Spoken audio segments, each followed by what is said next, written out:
নমস্কার, আমি রোশনাই। আমার নতুন একটা মিনি ব্লগে তোমাদেরকে অনেক অনেক স্বাগত। মায়ের চোখে অপারেশন হয়েছিল, তোমাদেরকে তো জানিয়েইছিলাম। আজ শুরু তার হচ্ছে চেকআপ শ্যাম্পু। রয়েছে, তাই আচ্ছা, সকালবেলায় মা আর বাবা দুজনে মিলে চলে গেছিলেন হসপিটালে। সকাল থেকে জানালাগুলো খোলা হয়ে ওঠেনি, আর আমি একটু দেরি করে ঘুম থেকে উঠেছি। প্রায় বাবা মায়ের আসার সময়ও হয়ে গেছিলো, তাই আমি একটু তাড়াতাড়ি করে রান্নাগুলো করে নিচ্ছিলাম।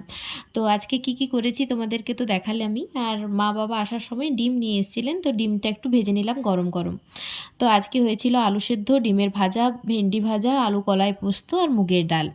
এইভাবে আমরা খেয়ে নিয়েছিলাম। আর এখন পালা হচ্ছে রান্নাঘরটা পরিষ্কার করে নেওয়ার। রান্নাঘর খাওয়ার পরপরই পরিষ্কার না করে নিলে কেমন যেন একটা লাগে। তো আমি রান্নাবান্না প্রায় কমপ্লিট করে নিয়েছিলাম। আর এখানে একটু চা বানিয়েছিলাম, একজন বাড়িতে এসেছিলেন তাই জন্য। বাকি আমার রান্নাঘর পরিষ্কার, আর এই বাসনগুলো ধোয়ার জন্য রেখেছিলাম। আজকে একটা হেলদি ড্রিঙ্ক বানিয়েছিলাম, এই যে দেখলে, এটা হচ্ছে বিটরুটের জুস। শরীরের পক্ষে খুবই উপকারী, তোমরা খেয়ে দেখতে পারো, যদিও টেস্ট খুব একটা ভালো না। আজ বেশ কিছুক্ষণ সময় বিকেলবেলা ছাদে কাটাচ্ছিলাম।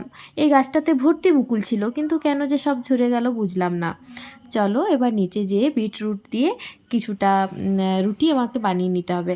আজ হয়েছিল গরম গরম রুটি, মুগের ডাল আর ছানা। চলো পরের দিন ব্লগে আবারও তোমাদের সাথে দেখা হবে।